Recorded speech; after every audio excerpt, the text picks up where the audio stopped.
one particular topic and I talk about it throughout the video, but today I decided to make a Q&A and answer the most asked questions that you guys ask me every single day on a daily basis on all my social media platforms.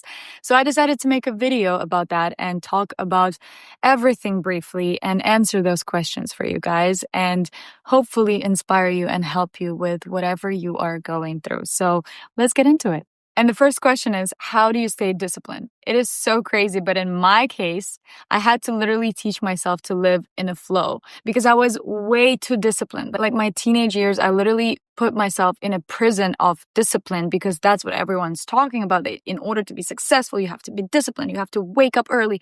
You have to work hard. You have to put your head down and just be so freaking disciplined. And that literally traumatized me because I genuinely believe that men and women have completely different natures. A discipline for a man is a completely different thing than a discipline for a woman. Men literally thrive through discipline when they're like focused and masculine and they're working hard and they push through limits. That's how they achieve goals and they become more successful and basically grow. When you as a woman discipline yourself the same way, you literally kill yourself from the inside. The more rigorous I was towards myself, the more rules I had for myself throughout the day, the more miserable I felt. I used to wake up at the same time every day. I would work out every single day. I would eat the same food every single day. No matter how I felt, I had the discipline. I had the routine that I told myself that I have to stick to. But being a woman is to be in contact with your body, in contact with your emotions, in contact with your inner child. When you literally fully neglect your inner child and how you feel, you literally start feeling miserable because female nature is completely different. We're not meant to be this strict with ourselves. We live in a completely different world right now, and the standards are changing, the values are changing. The way men and women live this life is changing every single day, but still being soft and kind with yourself and others will never get old. When you're kind with yourself, when you're not rushing, when you let yourself feel and be intact with your feelings, it is so beautiful. Like there's so much energy in that. And one day I was just so tired of keeping myself in such tension that I couldn't do it anymore. And now the way I live is I wake up, I do have my routine, I do have things that I gotta do, but I also analyze the way I feel. Like for example, if I wake up and I didn't sleep good, I'm not gonna go work out. If my body doesn't feel good, if my body is just literally telling me like, I don't want to go to the gym, I don't want to work out today, I'm not going to make myself do it. But a few years ago, I would ignore the way I feel and I would just still make myself go work out because I have to. And like I said, you do you. But when I started living like that, I became so much happier. Like it's just literally a different person right now. I love being feminine. I love being gentle. I love being soft with myself. It literally, truly changed me. Question number 2, how to deal with loneliness and emptiness. As a person who lives in America since I was 16 years old alone, I understand you better than no one else, okay? Me and loneliness, we're like besties, okay? And also it's a feeling that comes and goes. Some days I really feel like I don't need anyone else. I'm so happy single. My life is amazing. I can do whatever I want. I can go anywhere I want. And some days I just literally go in bed and I just want to cry and I feel like I just want to be loved and hugged. And that's life, you know? But what really changed lately is that I used to run away from that pain. Now when I feel pain, when I feel sadness, when I feel negative emotions, I don't run away from them. I stay in them. I stay in that feeling and I ask myself, I observe myself, what is going on with me? Why am I feeling that right now? I try to find answers for myself in that feeling because every feeling that you have, every feeling that you're experiencing is telling you something. And I realize that when I feel lonely, it's basically my inner child is being neglected. My inner child is not being loved. So I close my eyes and I literally give myself a hug. I remind myself that I'm here for you. You're not alone. You always have me. I always got you. And you know, when this feeling becomes unbearable and that doesn't help, I pray. I literally pray. Getting closer to God this year and praying every single morning, every single night, reading the Bible, doing the Bible studies has changed my life and has changed the way I feel in this world, because when I do that, I always feel that I'm not alone. How can you be alone when you have God? You talk to him when you need him, and he's always there for you. And the next question that comes from that is, how did you get close to God and why? If you guys follow me on Instagram, I usually share my Bible studies and I share, my thoughts about God and religion. And I wasn't like that my whole life. I didn't grow up in a religious family at all. But last year, when I was sitting in my apartment in New York City, and I had everything. Literally, I'm healthy.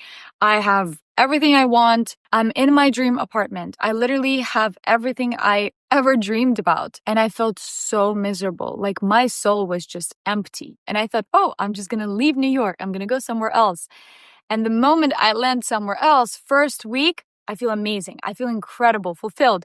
But then I go back to my loneliness. You cannot run away from yourself and your feelings. And then one day I had a really deep conversation for like 2 hours with my dad about religion and God. And I was kind of arguing with him about this and that. And then actually, like those conversations with your parents when you argue, then you go to your room and you're like, wait, he actually had a point. Like he was right. And that's how he planted the seed. But then I also was so tired at this point to try to find love in men, in friends, in just people around me in general, because this love is conditional and this love is unstable. Like one day a man loves you and another day he doesn't. You cannot control people. You cannot rely on people. But when I found God's love for myself, it's something that's always there. It's always available and it's free. We live in such an incredible era where the Bible, all the prayers, they're available online. You can literally Google Bible studies right now and start reading it. When people for thousands and thousands and thousands of years,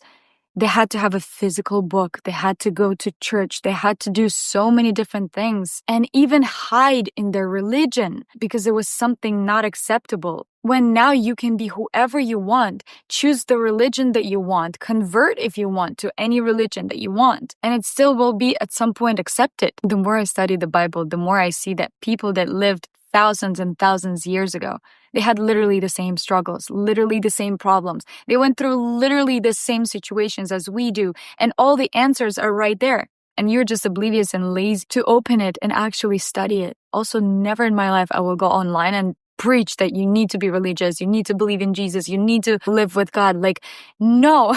What I'm sharing with you right now is just my personal experience. And if you feel like it's something that you may resonate with, wonderful. But relationship with God for every single person is such a personal thing and such a personal space that you have to figure it out for yourself.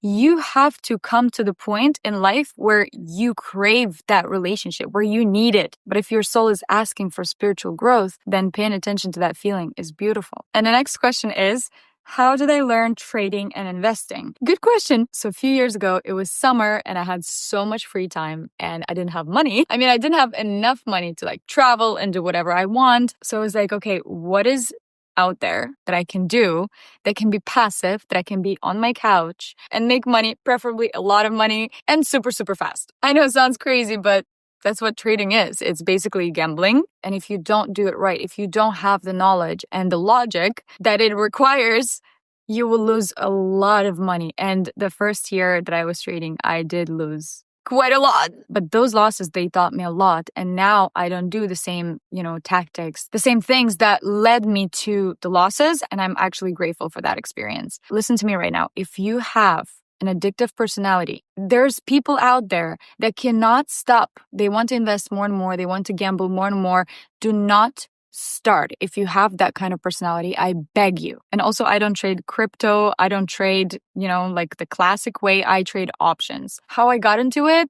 YouTube. I literally learned how to trade through YouTube and through videos. There's different crash courses on how to trade options, but options are very different and much more risky than trading just regular stocks. You can lose so much more money because one options contract holds 100 shares, okay? And every contract that you buy in options has an expiration date. Like, for example, you can buy a contract for a week or you can buy a contract for a month or for a year. But if you buy a contract for a year, that contract will cost so much more money. But the longer the contract, the more expensive the contract is because you're basically buying time. Again, we live in an incredible time where you can literally go online and learn any skill that you want for free. You have ChatGPT. Ask ChatGPT what is options, how to trade, give me resources or books where I can go and learn about it. But I love trading. It's such an incredible, additional source of income. And whenever I needed money fast, I could make few $1,000s a day and then live off of that money. I mean, who wouldn't like few extra $1,000s a day? But again, in order to have those results, you have to understand and know what the hell you're doing with your money. So first, learn how to do it and then start trading. Next question, do you have any tips about immigrating to the US? Of course I do. I moved to the US when I was 16 years old alone, and I had at this point so many different visas. I had an F1 visa, which is a student visa. I had an O1 visa, which is extraordinary talent visa. I had 3 of them. And now I'm transferring to a green card. And I did all my documents myself. My parents did not help me because they have no idea how to do that as well. So I had to figure it out myself since I was a very young person. The number one thing that you should prioritize is having a good lawyer. Do not save your money on a good lawyer, on a lawyer who will actually help you in the process, who will answer your questions, who will help you throughout the process, who is communicating well. Because I've had lawyers before who did not communicate well. And every time I would go to them and ask for some help or additional questions, they would be like, if you want to talk to me, it's $300 for 10 minutes. And I'm like, huh? Another thing that I really, really recommend to you is that if you can, do not marry to get your documents. Do it yourself. Because when you depend on someone in a situation, that person can turn to be a completely different person and manipulate you or leave you in a crazy situation. And I've heard so many different stories when people marry for, documents, they pay a lot of money and then the person just disappears and they end up being in the country without any documents, without an opportunity to leave, basically like a refugee. So if you can, do it yourself. Either be hired by a company, find a job that can sponsor your green card, or prove yourself like I did, for example, through your personal achievements that the country needs you, that the country can benefit from you being there. Another advice about the US is don't move there alone. If you can, move there with your boyfriend, with your girlfriend. Do not be there alone because it's a tough place. It's hard to move everywhere alone, but US is so lonely, especially if you come from like a Slavic background. It is really hard because the mentality of people there is completely different. Oh, and another thing, don't ever overstay your visa. Do not play with your documents in the US. One time you fuck up, that's it for you. Take your documents seriously, pay your taxes, and do not overstay your visas. Please share the most effective tips that helped you glow up. If you guys didn't know, if you didn't notice, but I lost 25 pounds in the past 2-3 months. I really look and feel like a completely new person, but this time it was so effortless and so easy. It was truly coming from a place of self-love and care for myself. And I don't want to talk about these general tips like drink more water, sleep 8 hours a day, eat healthy. Like we all know that. But if you really want to know how I did it, I actually have a separate video on how I literally had the biggest glow up in my life. I'll put it right here and you can watch it anytime you want. But some of the best tips that helped me is number 1, do not weight yourself. Literally throw away the scale. Never weight yourself. Do not weight yourself, especially if you have very sensitive relationship with food, because it's going to trigger you so much and the number is going to get stuck in your head and you won't be able to focus on self-love. You will be focused on the number and achieving the number. So throw away the scale. Literally, I only realized how much weight I lost when I weighed myself after like 3 months of taking care of myself. I mean, I felt that my body is changing, but I didn't know how much I weighed. Next advice is just be happy. Literally be happy. Do whatever it takes on a daily basis to stay happy. Because when you're happy, you don't think about emotionally eating and you don't think about food. You literally are thriving and you're excited to wake up. You're excited to spend the day. You're excited to do what you love and you don't think about food. Food just becomes something that you gotta do and think about when you're hungry. You're hungry, you eat. You're not hungry, you don't eat. But when you're bored and unhappy and sad, you want to comfort yourself with food. So I became happy with my life. I started traveling. I started my own business. I started a new YouTube channel and my life started becoming interesting for myself. Do not stay alone at night. Because for me personally, that's the time when I felt the most vulnerable with food. I would go emotionally eat or eat out of boredom and eat unhealthy food. But when I'm busy at night or I'm not alone, I don't binge. I don't have the craving. Even if I'm at home but I'm with a friend, I will not do the same thing as I would do if I was there alone. So invite friends or go to your friends. Go do yoga at night. Go work out at night. Make yourself busy so that you're not staying at home and just have that space to go binge eat. Even if you're lazy and tired, do not stay at home at night. If you know that this is what you're gonna do, go do dance classes. Go for a walk with your dog. Take yourself out of your house because that is self-care. You care about yourself so much so that you help yourself not to get into the same cycle. Instead of destroying yourself and doing the same thing over and over again every night, help yourself. Break the cycle by helping yourself and taking care of yourself. And remember, you always have the control. Stop programming yourself as, I cannot have it, I cannot eat it. You can have anything you want. You choose not to eat it. Stop telling yourself, I can't have it. The more you do that to yourself, the more you will fight with yourself. Next question, how to be more feminine when you have to do so much masculine stuff? Wow, that's a very good question. Let's put it this way. Life is a movie. And I don't want to say an actor because we don't act, but we have to adapt to life based on the situation. And we all play different roles in life. With some people, you're a mother. With some people, you're a daughter. With some people, you know, a boss. And with some people, you're a lover. It's all roles that we play, and you cannot be the same in every role. So when I'm doing my business meetings and I'm talking to my business partner, when talking to our investors, I'm talking about my makeup brand right now, I cannot be my most feminine. I'm still gentle, I'm still soft, because it's impossible to navigate your business in a feminine energy, in a feminine way. You have to be strong. You have to lead. When I'm with my parents, I'm a silly little girl, you know? When I go on a date, I'm soft and feminine and cautious. You know, it's all different roles that you have to adapt to in life. But most importantly, instead of playing and being who you are not, observe how you feel in different situations. Observe how every person and every situation makes you feel and how you feel with different people. You know, it's honestly so interesting. When you're aware enough and conscious enough of your state of body and state of mind with different people. Like, for example, with some men, I literally feel tense. I feel like I want to leave the person, even though the person didn't do anything to me or didn't disrespect me. I mean, the moment you disrespect me, I'm gone.